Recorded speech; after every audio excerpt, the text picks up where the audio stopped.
નમસ્કાર વિદ્યાર્થી મિત્રો, આજે આપણે ધોરણ 7ના ગણિત વિષયમાં આપણું ચેપ્ટર નંબર 13નો આજે આપણે 5મા નંબરનો વિડીયો જોઈશું. અગાઉના વિડીયોમાં આપણે સ્વાધ્યાય 13.2 જોયું હતું, જેમાં આપણે સાદુરૂપના દાખલા તેમજ આપણે ઘાતાંકના નિયમોને આધારે આપણે દાખલાઓ જોયા હતા. તો હવે આજે આપણે સંખ્યાઓને વિસ્તૃત સ્વરૂપે કઈ રીતે ફેરવી શકાય તથા વિસ્તૃત સ્વરૂપે જે સંખ્યાઓ આપેલી છે તેને આપણે કઈ રીતે લખી શકીએ, તેમજ આપણે જે વિશાળ વિસ્તૃત સ્વરૂપની જે સંખ્યાઓ છે તેને આપણે પ્રમાણભૂત સ્વરૂપે એટલે કે ટૂંકી રીતે આપણે કઈ રીતે લખી શકાય તે સૌપ્રથમ જોઈશું. તો સૌપ્રથમ આપણે વિસ્તૃત સ્વરૂપે સંખ્યાઓ, દાખલા તરીકે આ એક સંખ્યા છે, તેને આપણે વિસ્તૃત સ્વરૂપે લખવી હોય તો આપણે જોઈએ તો એકમ, દશક, 100, 1000, 10,000 એટલે કે 4 એ 10,000ના સ્થાનમાં છે, 5 પ્લસ 5 એ 1000ના સ્થાનમાં છે, પ્લસ 3 100ના સ્થાનમાં છે, 10 પ્લસ 2 બરાબર છે, એટલે કે એકમના સ્થાનમાં છે. તો હવે આપણે જોઈએ તો અહીં આપણે 40,000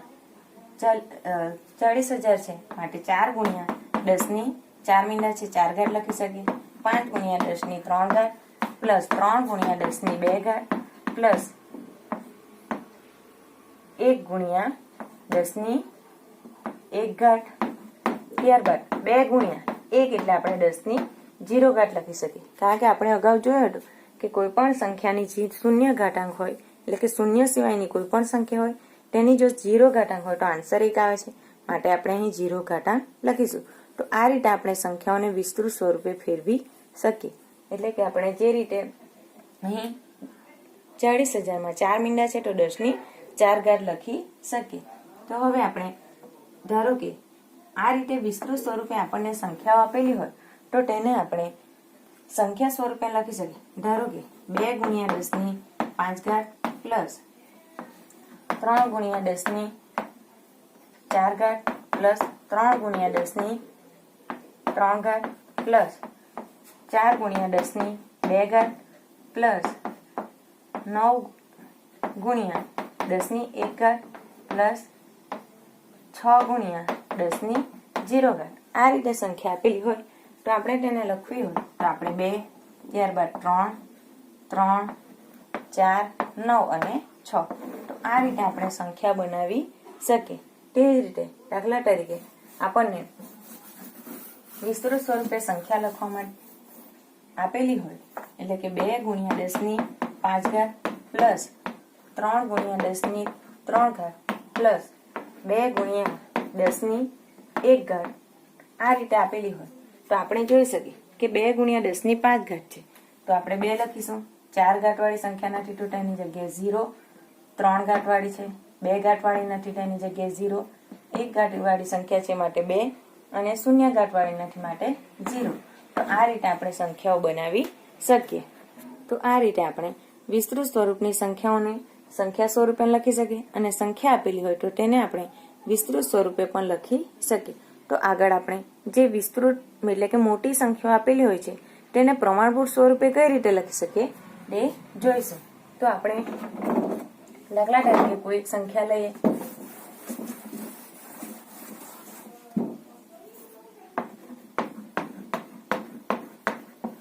આ રીતેની જે સંખ્યા હોય છે તો આપણે તેને પ્રમાણભૂત સ્વરૂપે સંખ્યાઓને પ્રમાણભૂત સ્વરૂપે લખવી હોય તો આપણે 4 ગુણ્યા 10ની 1, 2, 3, 4, 5, 6 અને 7 ઘાત લખી શકીએ. તો આ રીતે આપણે 4 ગુણ્યા 10ની 7 ઘાત લખી શકીએ. ત્યારબાદ આપણને જો ધારો કે આ રીતેની કોઈ સંખ્યા આપેલી હોય તો તેને પ્રમાણભૂત સ્વરૂપે લખવી હોય તો આપણે 235 ગુણ્યા 10ની 3 ઘાત છે, પરંતુ હંમેશા પ્રમાણભૂત સ્વરૂપમાં આગળથી એક પોઈન્ટ કાપવામાં આવે છે, બરાબર છે, એટલે કે 2.35. તો પોઈન્ટ ક્યારે કાપવામાં આવે છે? જો 235ની નીચે કેટલા હોય 100 હોય ત્યારે આપણે આગળથી પાછળથી 2 પોઈન્ટ કાપી શકીએ છીએ અને ડાયરેક્ટ 100 મૂકી શકાતા નથી. જેટલા 100 આપણે નીચે મૂકીએ એટલા જ 100 આપણે ઉપર પણ મૂકવાના થાય છે અને 10ની 3 ઘાત તો છે જ, તો આપણે પોઈન્ટ છેદમાં 100 છે માટે 2.35 લખી શકીએ. તો ગુણ્યા 10ની કેટલી ઘાત થશે 3 અને આ 2 મીંડા છે માટે 5 ઘાત થશે. તો આ રીતે આપણે પોઈન્ટ કાપવાના છે. તેવી જ રીતે ધારો કે આ સંખ્યા છે તો 3452 ગુણ્યા 10 ની 3 ઘાત છે. પોઈન્ટ કાપીએ એટલે કે આ રીતે આપણે દર વખતે બતાવવાની જરૂર નથી, પરંતુ આપણે પોઈન્ટ કાપીએ તો અહીં ઉપર કઈ રીતે ઘાતાંક વધે છે તે હું બતાવવા માંગુ છું. તો એમાં આપણે જોઈએ તો 100 માં પૂર્ણાંક લખીએ, છેદમાં 100 લખીએ તો અંશમાં પણ આપણે 100 વડે ગુણવું પડે. તો આપણે પોઈન્ટ ફરજિયાત કાપવાનો છે અગાડથી વિસ્તૃત સ્વરૂપમાં. તો આપણે નીચે જો 100 મૂકીએ તો ઉપર પણ 100 મૂકતા આપણને ઇક્વલ એટલે કે 235 રહે છે. તો આપણે પોઈન્ટ કાપીએ છીએ તો અહીં ઉપર જે 100 છે તે અને 10 ની 3 ઘાત એટલે ટોટલ 10 ની કેટલી ઘાત થશે? 5 ઘાત થશે. તો અહીં આપણે ડાયરેક્ટ લખીએ તો અહીં છેદમાં 1000 લખવું પડે કારણ કે પાછળથી 3 પોઈન્ટ છે. તો 3 પોઈન્ટ કાપ્યા છે માટે આપણે 10 ની જે 3 ઘાત છે તેની ટોટલ કેટલી ઘાત કરવાની છે? 6 ઘાત કરવાની રહેશે. તો આ રીતે આપણે સંખ્યાઓને પ્રમાણભૂત સ્વરૂપે લખી શકીએ. તેવી જ રીતે દાખલા તરીકે આ રીતે એક જ અંકની સંખ્યા આપેલી હોય તો તેને આપણે પોઈન્ટમાં લખવાની જરૂર નથી. 5 ગુણ્યા 10 ની કેટલા મીંડા છે? 6 મીંડા માટે 6 ઘાત લખી શકીએ. તે જ રીતે ધારો કે આ રીતેની સંખ્યા હોય અથવા તો મીંડા ન આપેલા હોય તો પણ આપણે 3,54,298 લખીએ તો 1 2 3 4 ને 5 પોઈન્ટ છે તો આપણે 10 ની 5 ઘાત એમ લખી શકીએ. તો આ રીતે ધારો કે આપણને પોઈન્ટ વાળી સંખ્યા આપેલી હોય 3.42 તો આપણે તેને પ્રમાણભૂત સ્વરૂપે લખવી હોય તો આપણે પોઈન્ટ તો આપેલો જ છે. તો અહીં સંખ્યા તેની તે રહેશે, પરંતુ અહીં આપણને ધારો કે આ રીતેની કોઈ સંખ્યા આપેલી હોય 0.8 તો હવે આપણે પોઈન્ટ આગળથી કાપવાનો છે. તો આપણે 2.398 લખીએ તો આપણે 10 ની 4 ઘાત લખી શકીએ. પરંતુ અહીં જે પોઈન્ટ આપેલો છે તેનો 10 ક્યાં હોય છે? નીચે જાય છે. તો તે 10 અને આપણે જે 4 ઘાતમાંનો એક 10 હોય છે એટલે કે ભાગાકાર એટલે ઘાતાંકોની બાદબાકી થાય છે માટે 2.3498 ગુણ્યા 10 ની કેટલી ઘાત થશે? 3 ઘાત થશે. તેવી જ રીતે ધારો કે આ રીતે સંખ્યા આપેલી હોય છે તો આપણે તેને લખવું હોય તો આપણે 10 ની આપણે પોઈન્ટ કાપીએ છીએ તો 1 2 3 4 ને 5 છે તો 10 ની 5 ઘાત છે. પરંતુ અહીં પોઈન્ટના આપણે 100 મૂકવાના છે તો અહીં 100 મૂકીએ તો 5 માંથી આપણે 100 ઘાત એટલે કે 10 ની 2 ઘાત. તો 2 ઘાત બાદ કરીએ અથવા તો ડાયરેક્ટ આપણે લખવું હોય તો જેટલા પોઈન્ટ પાછળની જે સંખ્યાઓ છે એટલી ઘાતાંક ઓછી કરીએ તો ટોટલ 5 ઘાત માંથી 2 બાદ કરતા આપણને 3 ઘાત મળે છે. તો આ રીતે આપણે સંખ્યાઓને વિસ્તૃત સ્વરૂપે લખી શકીએ. તો હવે આપણે જે સ્વાધ્યાય 13.3 છે તેમાં આપણને આ બાબતો આપેલી છે તો તે આપણે જોઈશું તો આપણને વધારે ખ્યાલ આવશે. તો હવે આપણે આગળ સ્વાધ્યાય 13.3 જોઈશું.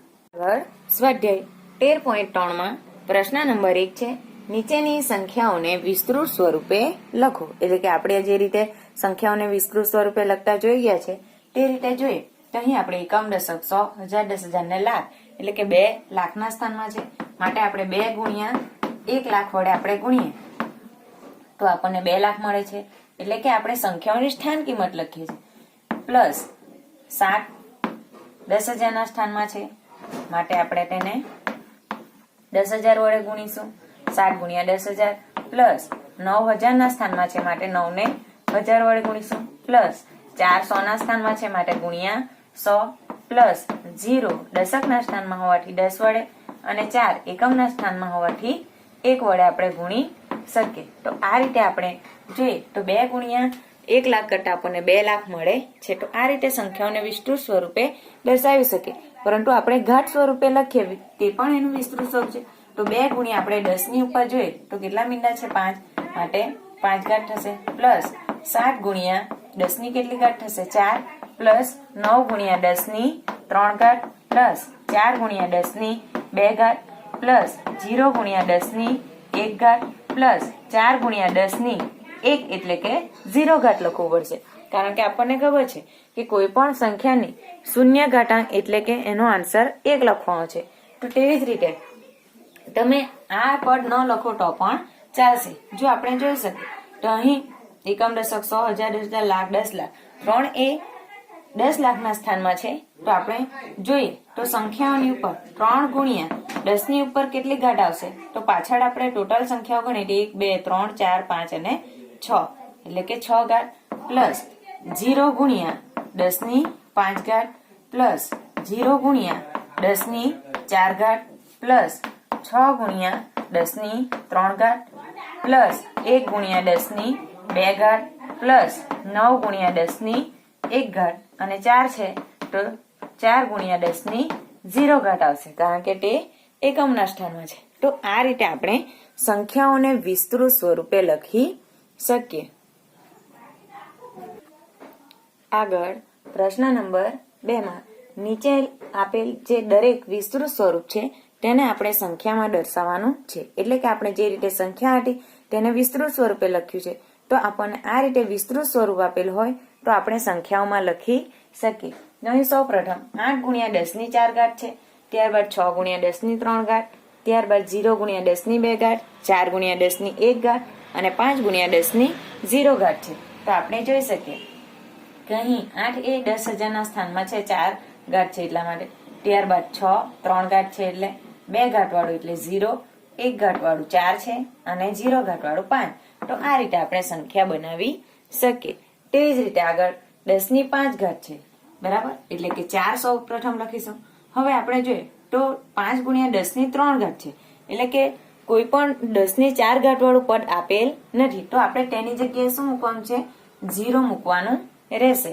ત્યારબાદ 5 આવશે, ત્યારબાદ 2 ઘાત વાળું પદ છે એટલે 3 આવશે. હવે આપણે જોઈએ તો 2 પછી 1 ઘાત વાળું પદ નથી એટલે આપણે તેની જગ્યાએ 0 મૂકીશું. ત્યારબાદ 0 ઘાત વાળું પદ એટલે કે 2 આવશે. તેવી જ રીતે અહીં 3 ગુણ્યા 10⁴ છે એટલે કે 3. હવે આપણે જોઈએ તો 3 ઘાત વાળું પદ નથી માટે 0, 2 ઘાત વાળુંમાં 7 છે, ત્યારબાદ 1 ઘાત વાળું પદ નથી એટલે 0 અને 0 ઘાત વાળું પદ 5 છે. ત્યારબાદ 9 ગુણ્યા 10⁵ એટલે સૌ પ્રથમ 9 થી શરૂઆત કરીએ. હવે 4 ઘાત વાળું પદ નથી એટલે 0, 3 ઘાત વાળું પદ નથી 0, 2 ઘાત વાળું પદ છે એટલે કે 2 અને 1 ઘાત વાળું પદ 3 છે. પરંતુ અહીં 3 પાસે અટકી જતું નથી, અહીં આપણે 0 ઘાત વાળું પદ છેલ્લે આપેલ નથી માટે છેલ્લે 0 મૂકવાનો રહેશે. તો આ રીતે આપણને જો વિસ્તૃત સ્વરૂપ આપેલ હોય તો તેનું પોતપોતાના સ્થાને તે સંખ્યા હોવી જોઈએ. દાખલા તરીકે અહીં 7 એ 100 ના સ્થાનમાં છે તો તે 100 ના સ્થાનમાં જ હોવો જોઈએ. પછી આપણે 1 ઘાત વાળું પદનો 0 ન મૂકીએ તો 75 થશે, તો 75 માં 7 તો દશકના સ્થાનમાં આવશે, તો 7 ગુણ્યા 10⁵ કહેવાશે નહીં. એટલે કે જે તે સંખ્યા પોતપોતાના સ્થાનમાં હોવી જોઈએ. તો તેના આધારે આપણે જો વિસ્તૃત સ્વરૂપ આપેલ હોય તો આ રીતે આપણે સંખ્યાઓમાં દર્શાવી શકીએ. આગળ પ્રશ્ન નંબર 3 માં નીચેની સંખ્યાઓને પ્રમાણિત સ્વરૂપમાં લખો. તો સૌ પ્રથમ પહેલા નંબરની સંખ્યા છે, તો આપણે વિસ્તૃત સ્વરૂપમાં જે સંખ્યાઓ આપેલી હોય છે એટલે કે મોટી સંખ્યાઓને આપણે પ્રમાણિત સ્વરૂપમાં ટૂંકમાં કઈ રીતે લખી શકીએ? તો આપણે જોયું હતું અગાઉ ઉદાહરણ આપણે જોયા તો 5 ગુણ્યા 10 ની કેટલી ઘાત લખાશે? 1, 2, 3, 4, 5, 6 અને 7 શૂન્ય છે, તો 5 ગુણ્યા 10⁵ લખી શકાય. તે જ રીતે આ પ્રકારની આપણને સંખ્યા આપેલી હોય તો આપણે સૌ પ્રથમ સંખ્યા લખીશું. ત્યારબાદ મીંડા છે તો 10 ની કેટલી ઘાત લખાશે? 5 ઘાત લખાશે. પરંતુ પ્રમાણિત સ્વરૂપમાં આગળથી આપણે એક પોઈન્ટ કાપવાનો છે, તો આગળથી આપણે એક પોઈન્ટ ક્યારે કાપીએ? જ્યારે છેદમાં આપણે આ રીતે પોઈન્ટ કાપીએ તો આમ આ રીતે 3.1865 સંખ્યા બનશે. તો 1865 એ 10,000 છેદમાં હોય ત્યારે બને છે, તો આપણે અંશમાં પણ 10,000 લખવું પડે તો સંખ્યા કેવી થાય છે? ઇક્વલ. એટલે કે ધારો કે 3 આ રીતે સંખ્યા હોય, આપણે બતાવવાની જરૂર નથી, આપણને ખબર છે કે આગળથી પોઈન્ટ કાપવાના છે, તો આપણે નીચે 10,000 વડે ગુણીએ તો ઉપર પણ આપણે 10,000 વડે ગુણવું પડે, બરાબર છે ને? 10⁵ તો છે, તો હવે આપણે પોઈન્ટ કાપવા માટે 3.1865 આપણે લખીએ. એટલે કે નીચેની સંખ્યાને પોઈન્ટમાં દર્શાવે છે, તો ઉપરની જે સંખ્યાઓ છે તેને 10⁴ તો થશે અને 10⁵ તો ઓલરેડી છે, માટે ટોટલ 10 ની કેટલી ઘાત થશે? 9 ઘાત થશે. મતલબમાં તમારે અહીં તમને એમ થવું જોઈએ કે નીચે એટલે કે ઉપર 4 ઘાત કઈ રીતે આવી? તો આપણે સંખ્યાને સમપ્રમાણમાં લખવા માટે નીચે 10,000 વડે ગુણી માટે અંશમાં પણ 10,000 વડે ગુણવું પડે, કારણ કે પ્રમાણિત સ્વરૂપમાં હંમેશા આગળથી એક પોઈન્ટ કાપીને સંખ્યાને દર્શાવવાની છે અને પાછળ જેટલી સંખ્યા રહે છે તો તેટલા આપણે છેદમાં લખીએ તો જ તેને પોઈન્ટ વડે દર્શાવી શકીએ.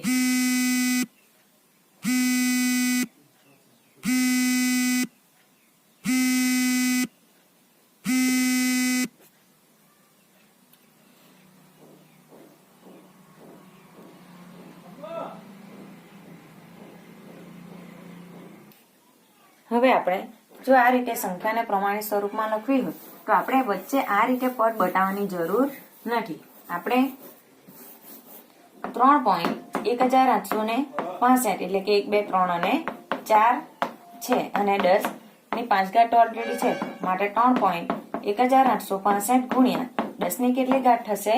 9 ઘાત થશે. તેવી જ રીતે અહીં આપણે જોઈએ તો 3,90,878 છે. તો અહીં આપણે 3,90,878 ગુણ્યા આપણે પોઈન્ટમાં લખવાનું છે. હવે પાછળ શૂન્ય નથી તો આપણે 10 ની ઘાત દર્શાવી શકીએ નહીં. તો આપણે જોઈ શકીએ કે 3.90,878 એટલે કે આપણે પોઈન્ટ પછી કેટલી સંખ્યા છે? 5. તો 10 ની કેટલી ઘાત લખવાની રહેશે? 5 ઘાત લખવાની રહેશે. તેવી જ રીતે અહીં આપણે જોઈએ તો 39,087.8 છે. તો આ રીતેની જે સંખ્યાઓ હોય તો તે સંખ્યાઓને દર્શાવવા માટે અહીં પોઈન્ટ વાળી સંખ્યા છે તો છેદમાં આપણે 10 લખી શકીએ. તો અહીં આપણે જોઈએ છેદમાં કેટલા લખાશે? પોઈન્ટના 10. હવે આપણે પ્રમાણિત સ્વરૂપમાં ફેરવવા માટે આગળથી એક પોઈન્ટ કાપીએ છીએ તો 90,878 ગુણ્યા 10 ની કેટલી ઘાત થશે? 5 ઘાત તો થશે. તો 10 ની 5 ઘાત છે કારણ કે આપણે પોઈન્ટ પછી 5 સંખ્યા છે પરંતુ છેદમાં 10 છે માટે એક પોઈન્ટ એટલે કે એક ઘાત જતી રહે છે માટે 3.90,878 ગુણ્યા 10 ની કેટલી ઘાત થશે? 4 ઘાત લખી શકાય. મતલબમાં પોઈન્ટ વાળી સંખ્યા હોય તો આપણે અહીં ટોટલ 5 ઘાત છે તો જેટલા પોઈન્ટ હોય તેટલે ધારો કે 2 પોઈન્ટ હોય એટલે કે 0.78 હોય તો આપણે લખવું હોય તેને પ્રમાણિત સ્વરૂપે તો 3.90,878 ગુણ્યા 10 ની 5 ટોટલ 5 સંખ્યાઓ છે અને આપણે પોઈન્ટ ની 2 કાપવાનું છે તો માત્ર 3 લખાશે. તો આ રીતે આપણે સંખ્યાઓને પ્રમાણિત સ્વરૂપે લખી શકીએ. આગળ પ્રશ્ન નંબર 4 માં નીચેના વિધાનોમાં દેખાતી જે સંખ્યાઓ છે તેને આપણે પ્રમાણિત સ્વરૂપમાં ફેરવવાની છે. એટલે કે આપણે જે રીતે પ્રશ્ન 3 માં સંખ્યાઓને પ્રમાણિત સ્વરૂપમાં ફેરવી છે તે રીતે આપણે સંખ્યાઓને પ્રમાણિત સ્વરૂપમાં લખીશું. તો પૃથ્વી અને ચંદ્ર વચ્ચેનું જે અંતર છે તે અહીં આપણને આપેલ છે એટલે કે મીટરમાં દર્શાવેલ છે. તો હવે આપણે એ ખૂબ જ વિસ્તૃત મોટી સંખ્યાઓ છે તો આપણે તેને પ્રમાણિત સ્વરૂપમાં લખીએ તો આપણે તેને વાંચી અને સરળતાથી લખી અને વાંચી શકીએ. તો અહીં આપણે જોઈએ તો અહીં 384 ગુણ્યા આપણે 10 ની કેટલી ઘાત લખી શકીએ? 3 ને 3 6 મીંડા છે માટે 6 ઘાત. અને પ્રમાણિત સ્વરૂપમાં ફેરવવા માટે આગળથી આપણે એક પોઈન્ટ કાપતા 3.84. હવે પોઈન્ટ પછી કેટલી સંખ્યા છે? 2. તો 10 ની કેટલી ઘાત લખવાની રહેશે? 2 ઘાત. કારણ કે એને સમપ્રમાણમાં લખીએ તો છેદમાં 100 હશે તો અંશમાં પણ 100 લખવું પડે અને છેદના જે 100 છે તેનાથી તો આપણે પોઈન્ટ કાપ્યા છે તો ઉપરના અંશમાં 10 ની 2 ઘાત રહેશે અને ટોટલ 10 ની 6 ઘાત તો છે માટે આન્સર શું આવશે કે પૃથ્વી અને ચંદ્ર વચ્ચેનું જે અંતર છે તે 3.84 ગુણ્યા 10 ની કેટલી ઘાત થશે? 6 અને 2 8. કારણ કે આધાર સરખા હોય ને ગુણાકાર હોય ત્યારે ઘાતાંકોનો શું કરવામાં આવે છે? સરવાળો કરવામાં આવે છે. તે જ રીતે બીજા નંબરનો દાખલો છે કે શૂન્ય અવકાશમાં પ્રકાશનો જે વેગ છે તે આપણને અહીં આપેલ છે મીટર સેલ્સિયસમાં. તો આપણે એ સંખ્યાને પ્રમાણિત સ્વરૂપમાં લખવી હોય તો અહીં અંક આપણને અહીં 1 થી વધુ અંક આપેલા છે તેથી આપણે તેને પોઈન્ટમાં ફેરવવાની જરૂર છે. અહીં માત્ર અંક કેટલો છે? 1 જ છે 3. તો આપણે 3 ગુણ્યા 10 ની કેટલી ઘાત લખી શકીએ? ટોટલ મીંડા ગણતા 3 ને 3 6 ને 2 8. તો 3 ગુણ્યા 10 ની 8 ઘાત. મતલબમાં એનો આન્સર શું આવશે કે શૂન્ય અવકાશમાં જે પ્રકાશનો વેગ છે તે 3 ગુણ્યા 10 ની 8 ઘાત રહેશે. તો આ રીતે આપણે જે અંતર છે તો આપણને એ અંતર ખૂબ જ મોટી રીતે આપેલ હોય છે. એટલે કે આપણે સાયન્સમાં કોઈ પણ જગ્યાએ આપણને પ્રકાશનો વેગ કે કંઈ પણ આપેલું હોય તો તે આપણને ઘાત સ્વરૂપે દર્શાવેલું હોય છે કારણ કે તે સંખ્યા ખૂબ જ મોટી હોય છે તો તેને લખવા વાંચવામાં તકલીફ હોય છે તેથી આપણને તે ઘાત સ્વરૂપે દર્શાવીને પ્રમાણિત સ્વરૂપે લખેલી હોય છે. તો આગળ બીજા દાખલા જોઈશું.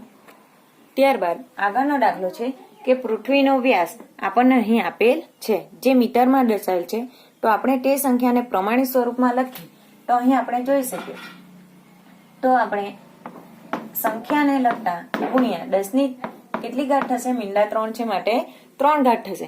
અને પ્રમાણિત સ્વરૂપમાં ફેરવવા માટે આગળથી આપણે એક પોઈન્ટ કાપતા 2756 ગુણ્યા ટોટલ કેટલા પોઈન્ટ આપ્યા છે? 4 અને બીજા ઓલરેડી 3 તો છે માટે 4 ને 3 કેટલી ઘાત થશે? 7. માટે આપણે જોઈ શકીએ કે પૃથ્વીનો જે વ્યાસ છે તે 1.2756 ગુણ્યા 10 ની કેટલી ઘાત થશે? 7 ઘાત થશે. તે જ રીતે અહીં આપણને 1.8 ગ્રામ વજન ધરાવતા પાણીના ટીપાઓમાં આટલા પરમાણુઓ હોય છે તો તે આપણને પરમાણુની સંખ્યા દર્શાવેલ છે તો તે ખૂબ જ લાંબી છે. તો હવે આપણે જોઈએ તો આપણે જે સંખ્યા આપેલી છે તે લખી શકીએ અને પાછળના જે મીંડાઓ છે તેને 10 ની ઘાત સ્વરૂપે દર્શાવીએ તો ટોટલ મીંડા કેટલા થશે? 1 2 3 4 5 6 7 8 9 10 11 12 13 14 15 16 17 18 અને 19 મીંડા થશે. ત્યારબાદ આપણે તેને પોઈન્ટમાં લખવા માટે 6.023 ગુણ્યા 10 ની આપણે પોઈન્ટ કેટલા કાપ્યા છે? 3. એટલે કે આપણે 3 ઘાત આમાં ઉમેરવાની છે તો 19 માં આપણે 3 ઉમેરતા 22 ઘાત થશે. માટે જે પાણીના ટીપા છે તેમાં પરમાણુની સંખ્યા જે છે તે 6.023 ગુણ્યા 10 ની 22 ઘાત થશે. ત્યારબાદ માર્ચ 2001 માં ભારતની જે વસ્તી છે તે આશરે આપણને અહીં આપેલ છે તો આપણે તેને પ્રમાણિત સ્વરૂપમાં લખવાની છે. તો આપણે પ્રમાણિત સ્વરૂપમાં લખવા માટે સૌપ્રથમ જે મીંડાઓ છે શૂન્ય છે તેના આપણે લખતા 1027 ગુણ્યા 10 ની ટોટલ મીંડા 6 છે માટે 6 ઘાત થશે. હવે આપણે પ્રમાણિત સ્વરૂપમાં ફેરવવા માટે આગળથી એક પોઈન્ટ આપતા 1.027 છે તો પોઈન્ટ 3 કાપ્યા છે તો 3 ઘાત ઉમેરવાની રહેશે. શેમાં? 6 માં. તો 6 માં 3 ઘાત ઉમેરતા 9 ઘાત મળે છે માટે 1.027 ગુણ્યા 10 ની 9 ઘાત એટલે આપણે ભારતની વસ્તી આશરે હશે એમ આપણે કહી શકીએ. તો હવે અહીં સંખ્યાઓને આ રીતે આપણે પ્રમાણિત સ્વરૂપમાં મોડે પણ આપણે ફેરવીને લખી શકીએ. તો આગળ અહીં આપણું ચેપ્ટર નંબર 13 જે છે તે પૂર્ણ થાય છે. તો તેમાં એ ચેપ્ટરમાં ખાસ તમારે જે ઘાતાંકના નિયમો છે તે ખાસ યાદ રાખવાના રહેશે તો જ તમે આ ચેપ્ટરમાં અથવા તો આગળ જતા પણ એ ઘાતાંકના નિયમોને આધારે સાદુરૂપ કે કોઈ પણ દાખલા તમે ગણી શકો. તો હવે અહીં આપણું ચેપ્ટર પૂર્ણ થાય છે અને આઈબુકમાં જે આ પ્રકારના જે દાખલાઓ છે તે તમારે જાતે કરવાના રહેશે.